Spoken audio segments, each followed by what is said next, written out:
नमस्कार दोस्तों, welcome to my YouTube channel. मेरे यूट्यूब चैनल में एक बार फिर से आपका स्वागत है। आशा करता हूं कि आप लोग अच्छे होंगे। इस बार काफ़ी लंबे समय के बाद मैं इस नई वीडियो लेके आया हूं। इस वीडियो का शीर्षक है कि हम इस वीडियो पे बात करेंगे दुनिया के उन 5 देशों के बारे में जो हथियार खरीद में सबसे ऊपर हैं, जिन्होंने हथियार खरीदने में सबके रिकॉर्ड तोड़ दिए।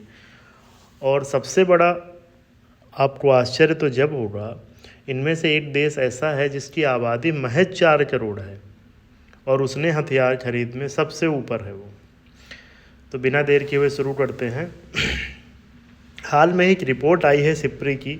सिप्री है Stockholm institute of Peace Research institute. ये दुनिया का सबसे प्रेस्टिजियस संस्थान है जो हथियारों में के बारे में रिपोर्ट रिलीज़ करता है।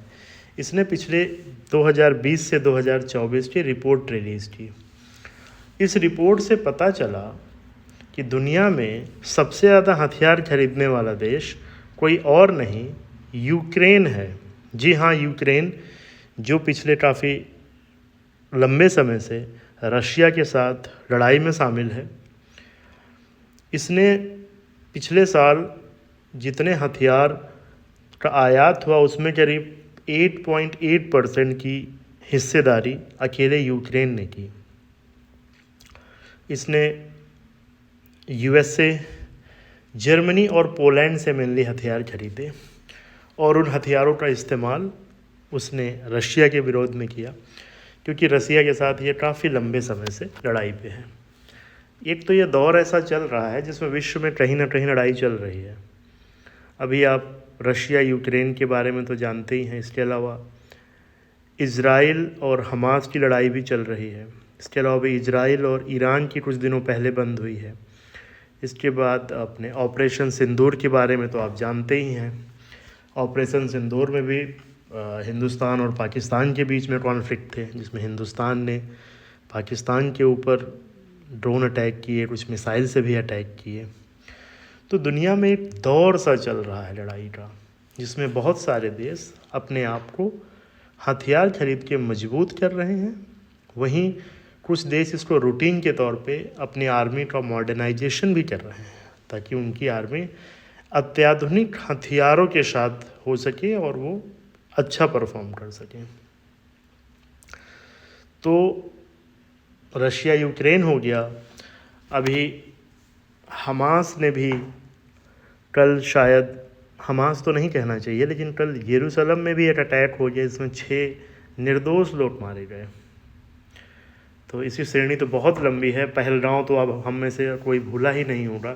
पहलगाम में भी यही हुआ कि सबसे पहले पहलगाम में, जो कश्मीर का एक टूरिस्ट स्पॉट है, वहाँ 28-29 निर्दोष लोगों को उनका धर्म पूछ के, उनका धर्म के बारे में जानकारी करके मर्दों को मारा गया, जबकि महिलाओं और बच्चों को छोड़ दिया गया। अब पता नहीं आतंकवादी संगठन ऐसा करके क्या मैसेज देना चाह रहे थे सरकार को, लेकिन ये बहुत ही दुर्भावना से पूर्ण कृत्य था, क्योंकि नहीं होना चाहिए।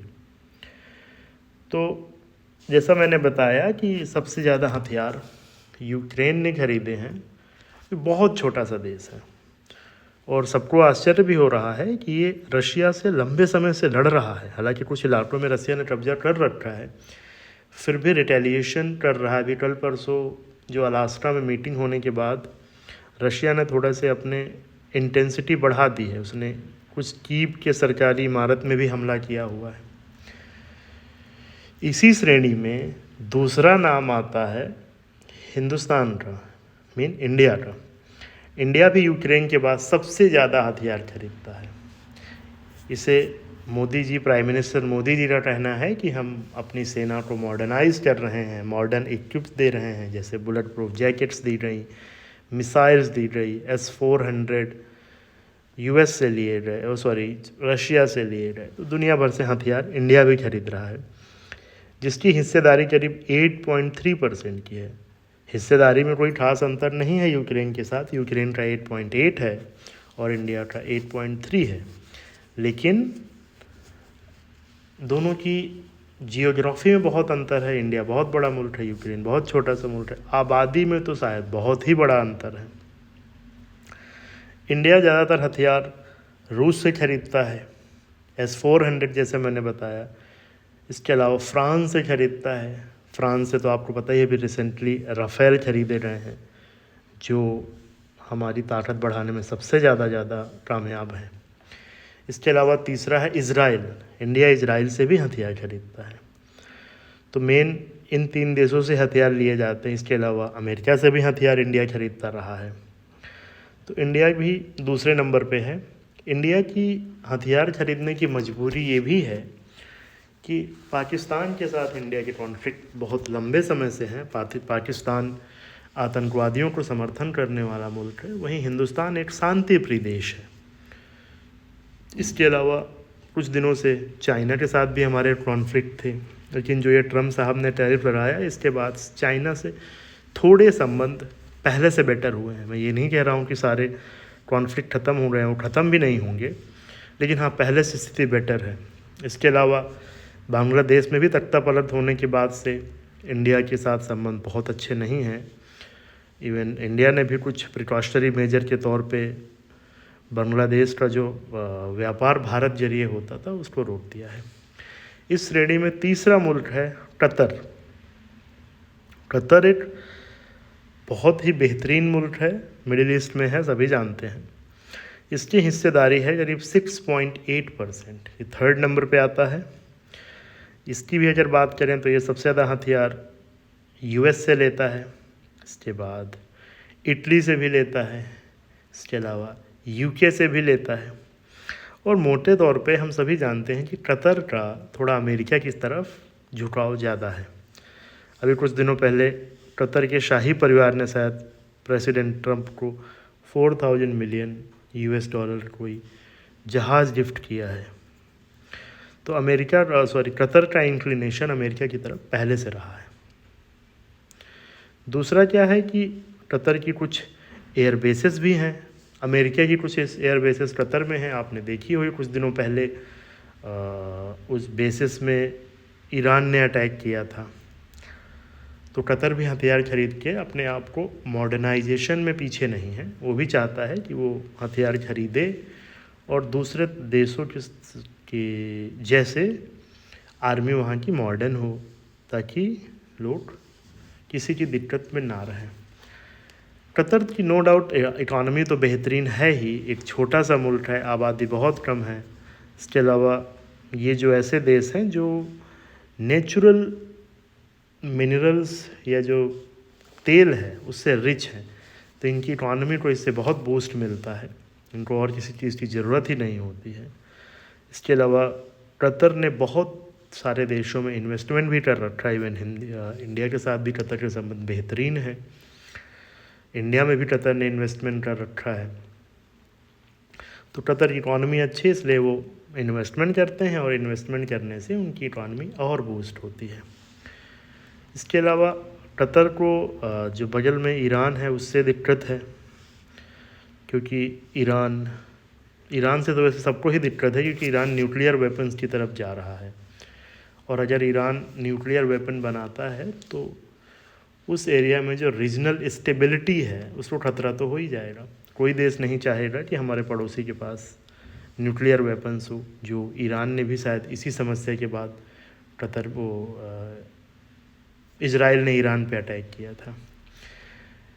तो इससे पता चलता है कि सारे देश अपने आप को मजबूत करना चाहते हैं, मॉडर्नाइज करना चाहते हैं, और इस पे वो पानी की तरह पैसे को बहा रहे हैं, जबकि इस पैसे को दूसरे क्षेत्रों में भी यूज़ किया जा सकता है।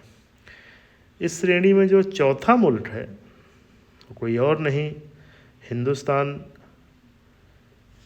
से काफ़ी अच्छे संबंध हैं, उसका नाम है सऊदी अरेबिया। सऊदी अरेबिया की भी हिस्सेदारी करीब 6.7 या 6.8% है। ये भी अच्छे हथियार US से खरीदता है, इसके अलावा स्पेन से खरीदता है, फ्रांस से खरीदता है, और कुछ दूसरे यूरोपियन मुल्कों से भी सऊदी खरीदता रहा है। सऊदी की भी इकॉनमी अच्छी है, उनके यहाँ भी काफ़ी कच्चा तेल निकलता है, दुनिया को भी कच्चा तेल वो निर्यात करते हैं, उससे अच्छे पैसे बनाते हैं। तो मोहम्मद बिन सलमान जो वहाँ के प्रिंस क्राउन हैं, उनका भी प्रयास है कि अधिक से अधिक अपने आप को मजबूत किया जाए हथियारों की दृष्टि से। दूसरा, सऊदी एक इस्लाम का पवित्र तीर्थ स्थान भी सऊदी में है। इस वजह से भी वहाँ दुनिया भर के इस्लाम की मान्यता रखने वाले लोग तो जाते ही हैं, साथ में दूसरे धर्म के लोग भी टूरिस्ट के तौर पे जाते हैं। जब हज होता है तो सऊदी में बहुत भीड़ होती है, दुनिया के लोग सऊदी जाते हैं। इस श्रेणी में जो अगला देश है उसका नाम है पाकिस्तान। पाकिस्तान भी चौथे नंबर पे है, 5वें नंबर पे है, जो करीब 4.6% की हिस्सेदारी रखता है हथियार खरीदने में दुनिया में। तो ये ज़्यादातर चीन से खरीदता है, नीदरलैंड से खरीदता है। इसके अलावा जो उसका ऑल टाइम फ्रेंड है टर्की, उससे भी खरीदता है हथियार। तो पाकिस्तान के साथ समस्या क्या है कि पाकिस्तान का जो फॉरेन रिजर्व है बहुत कम है, देश में भुखमरी है, लोग आटे और साफ़ पानी की जैसे मूलभूत ज़रूरतों के लिए भी स्ट्रगल कर रहे हैं, लोग परेशानी में हैं। लेकिन सरकार या वहाँ की आर्मी अपने आप को मॉडर्नाइज़ करने में लगी है। मैंने तो कई मीडिया चैनल्स में सुना है, देखा है, पढ़ा है, जिसमें ये बताया जाता है कि वहाँ की आर्मी चाहती है कि लोगों में एक डर बना रहे, क्योंकि जब डर बना होगा तभी आर्मी की वैल्यू होगी। और पाकिस्तान आर्मी एक ऐसी आर्मी है जो अपने नागरिकों को डरा के रखना चाहती कि आप हमारे साथ रहो, नहीं तो आपको कुचल दिया जाएगा। और एक बड़ा अच्छा कोट कहीं मैंने पढ़ा था कि दुनिया के देशों के पास अपनी आर्मी होती है और पाकिस्तान दुनिया का एकमात्र ऐसा मुल्क है जहाँ की आर्मी के पास अपना देश है। मतलब वहाँ की आर्मी ही देश को चलाती है। अभी तक पाकिस्तान जब से आज़ाद हुआ है, हिंदुस्तान के साथ ही आज़ाद हुआ है, अभी तक किसी भी प्रधानमंत्री ने अपना 5 साल का कार्यकाल पूरा नहीं किया है। बीच में या तो मार्शल लॉ लगा दिया गया है, जिसके बाद आर्मी ने सत्ता ले ली है, या सरकारों में टूट फूट हो गई है, बहुमत ख़त्म हो गया है, जिसके बाद री इलेक्शन हुए हैं। अभी वहाँ के पूर्व प्रधानमंत्री इमरान खान साहब जेल में हैं, सबको पता है। कुछ दिनों पहले उन्होंने एक जेल से स्टेटमेंट दिया था कि पाकिस्तान में अनडिक्लेयर्ड मार्शल लॉ चल रहा है। जो वहाँ की सरकारें हैं, वो आर्मी जिसको चाहती है वही सरकार देश में बैठता है। इससे ये पता चलता है कि पाकिस्तान जैसे मुल्क जो अपने देशों में नागरिकों को भोजन देने की जगह हथियार खरीदे जा रहे हैं, उसका सबसे बड़ा हथियार जिससे वो खरीदता है, निर्यातक मुल्क है, उसका नाम है चीन। चीन के और पाकिस्तान के संबंध कुछ दिनों से अच्छे हैं, काफ़ी अच्छे हैं। इसके अलावा चीन पाकिस्तान इकोनॉमिक कॉरिडोर CPEC भी बना रहा है, जिस पर कुछ सालों से शायद स्टे लगा हुआ है। इसके अलावा चीन के टर्की से भी बड़े अच्छे संबंध हैं, क्योंकि टर्की इस्लामी मुल्क होने की वजह से पाकिस्तान को सपोर्ट करता है। तो पाकिस्तान भी खरीद रहा है अच्छे खासे हथियार। इससे ये पता चलता है कि जो ये दुनिया में एक होड़ लगी हुई है कि हमें अधिक से अधिक हथियार खरीदने हैं, अपने आप को अधिक से अधिक मॉडर्नाइज़ करना है इकॉनमी आर्मी के लिहाज से, ये दुनिया को कहाँ ले जाएगा। ये हमें सोचने पे मजबूर करता है कि किसी भी देश की, पाकिस्तान जैसे देश की, जहाँ लोग खाने के लिए लड़ाई लड़ रहे हैं, क्या उनको इस दौर पे अपने पैसे को हथियारों के लिए खर्च करना चाहिए? खैर, इसके लिए तो पाकिस्तान की जनता और वहाँ के बुद्धिजीवी पत्रकार भाई काफ़ी हैं सोचने के लिए, और वो अपने तरीके से सोच भी रहे होंगे। किंतु एक बार वहाँ की सरकारों को भी सोचना चाहिए। पाकिस्तान का फॉरेन रिजर्व बहुत ही कम बचा है। वो समय समय पे वर्ल्ड बैंक के साथ पास या दूसरी संस्थानों के पास लोन के लिए जाता रहता है, उसे अर्जी देता है कि मुझे लोन चाहिए। हालांकि पिछले कुछ दिनों से, जब से अमेरिका के भारत के साथ संबंध अच्छे नहीं हैं टैरिफ के बाद से, तब से पाकिस्तान अमेरिका के भी नज़दीक है, चाइना के भी नज़दीक है। तो ऐसा कहा जा सकता है कि उसके दोनों हाथों घी में डूबे हुए हैं। सो नमस्कार, सब्सक्राइब करें, गुड बाय। अगर आपको हमारा चैनल अच्छा लगा हो तो हमारी वीडियो को शेयर करें, कमेंट करें और हमारे चैनल को सब्सक्राइब करना ना भूलें।